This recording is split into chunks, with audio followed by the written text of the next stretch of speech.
Good morning प्यारे बच्चों, हार्दिक स्वागत है आपका हमारे यूट्यूब चैनल स्टडी क्लास में। तो बच्चों, आज का टॉपिक आप सभी के लिए बहुत ही वेरी मोस्ट इंपॉर्टेंट होने वाला है। बच्चों, आज का हमारा टॉपिक है कि राज्यसभा का गठन कैसे होता है। विस्तार से लिखिए, विस्तार से समझिए बच्चों। इस तरीके से यह टॉपिक हर साल बोर्ड एग्जाम में 5 नंबर में पूछा जाता है। तो बच्चों, आज की इस छोटी सी वीडियो के माध्यम से हम आपको बहुत ही सिंपल भाषा में समझाएंगे कि राज्यसभा का गठन कैसे होता है। ठीक है बच्चों, तो बने रहना वीडियो में लास्ट तक। जो हमारे चैनल पर आप पहली बार आए हो तो हमारे चैनल को सब्सक्राइब करो और बेल आइकन को प्रेस करो, जिससे कि आने वाली नेक्स्ट वीडियो का नोटिफिकेशन आप सभी को मिलता रहे। तो देखिए बच्चों, राज्यसभा का गठन कैसे होता है। राज्यसभा संसद का उच्च सदन है। तो बच्चों, क्या होता है जो राज्यसभा होता है, यह संसद का उच्च सदन है। संविधान के अनुच्छेद 80 के अनुसार राज्यसभा में प्रतिनिधियों की अधिकतम संख्या 250 हो सकती है। किसके, यानी कि संविधान के अनुच्छेद 80 के अनुसार जो राज्यसभा है, इसमें प्रतिनिधियों की अधिकतम संख्या जो है 250 हो सकती है। इनमें से 12 सदस्य राष्ट्रपति द्वारा मनोनीत किए जाते हैं। यानी कि 250 जो सदस्य होते हैं राज्यसभा के, इनमें से जो 12 सदस्य होते हैं ये राष्ट्रपति द्वारा मनोनीत किए जाते हैं। यह 12 सदस्य ऐसे होते हैं, यानी कि यह 12 सदस्य ऐसे व्यक्ति होते हैं जिनका साहित्य, विज्ञान, कला अथवा सामाजिक क्षेत्र में विशेष योगदान होता है। यानी कि बच्चों, जिनको राष्ट्रपति मनोनीत करता है 12 सदस्यों को, यह 12 सदस्य ऐसे व्यक्ति होते हैं जिनका साहित्य, विज्ञान, कला अथवा सामाजिक क्षेत्र में विशेष योगदान होता है। और शेष सदस्य विभिन्न राज्यों के प्रतिनिधि होते हैं। वर्तमान राज्यसभा में कुल 245 सदस्य, यानी कि जो फिलहाल के टाइम पे क्या है, वर्तमान समय में राज्यसभा में कुल 245 सदस्य है, जिनमें से 233 निर्वाचित और 12 मनोनीत है। ठीक है बच्चों, यानी कि 245 इसमें सदस्य है वर्तमान समय में राज्यसभा में, और यानी कि जिसमें से 233 तो है निर्वाचित, यानी कि जिनको निर्वाचित राज्यसभा करती है। ठीक है, और 12 मनोनीत है जो इनको राष्ट्रपति मनोनीत करता है, जिनका विज्ञान, साहित्य, कला और सामाजिक क्षेत्र में अच्छा योगदान होता है, उनको मनोनीत करता है राष्ट्रपति। ठीक है बच्चों, तो यह होता है राज्यसभा का गठन। इसमें देखिए, इसके बाद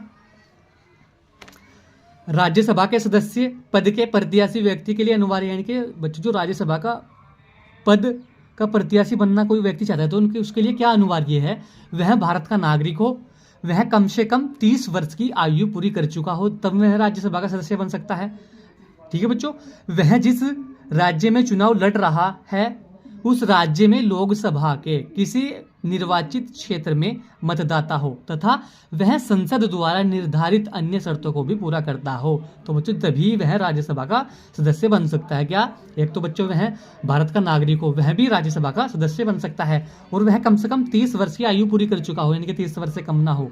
ठीक है बच्चों, इसके बाद ही वह राज्यसभा का सदस्य बन सकता है। और वह जिस राज्य में चुनाव लड़ रहा है उस राज्य में लोकसभा के किसी निर्वाचन क्षेत्र में मतदाता हो तथा वह संसद द्वारा निर्धारित अन्य शर्तों को भी पूरा करता हो, तभी में बच्चों राज्यसभा का सदस्य बन सकता है। यह भी एक राज्यसभा का गठन इसी तरीके से होता है। ठीक है बच्चों, इसके बाद देखेंगे निर्वाचन, यानी कि राज्यसभा का निर्वाचन किस तरीके से होता है।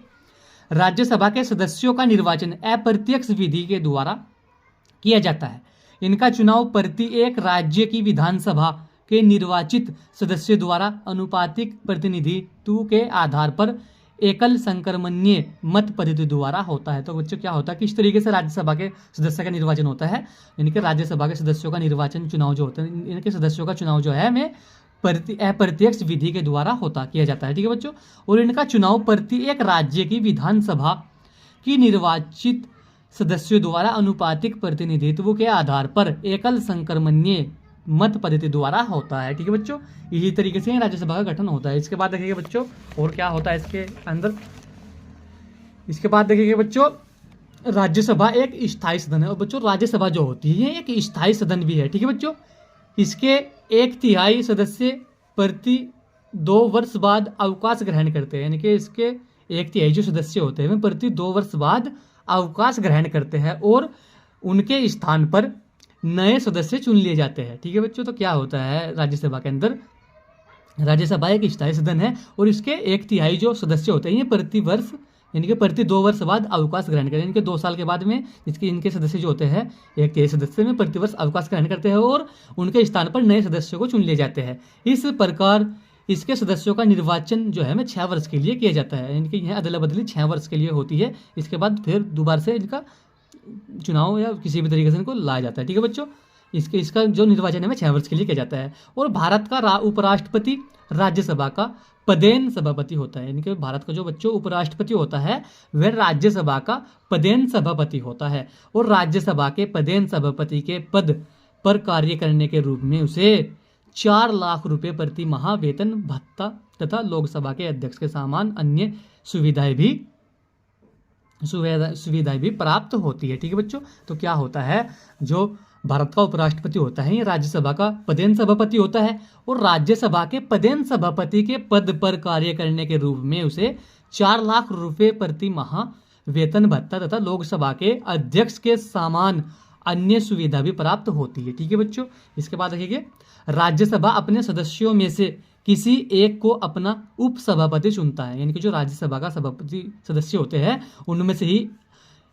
उनमें से ही एक को अपना उपसभापति चुनता है। ठीक है बच्चों, जो राष्ट्रपति होता है। ठीक है बच्चों, और सभापति की अनुपस्थिति में उपसभापति ही सभापति का यानी कि आसन ग्रहण करता है। यानी कि बच्चों क्या होता है, जब सभापति की अनुपस्थिति, यानी कि सभापति जब कभी राज्यसभा में नहीं होता है तो उसकी अनुपस्थिति में क्या होता है, उपसभापति, जिनको राज्यसभा के सदस्यों से ही चुना जाता है, उपसभापति ही राज्यसभा यानी कि सभापति का आसन ग्रहण करता है। ठीक है बच्चों, तो यही होता है राज्यसभा का गठन। तो बच्चों इस तरीके से ही राज्यसभा का गठन होता है। यह हमने आपको बहुत ही विस्तार से समझा। तो बच्चों आज की वीडियो में यही था कि राज्यसभा का गठन कैसे होता है, विस्तार से लिखिए। तो हमने आपको बहुत ही बच्चों सिंपल भाषा में समझाया कि राज्यसभा का गठन किस तरीके से होता है।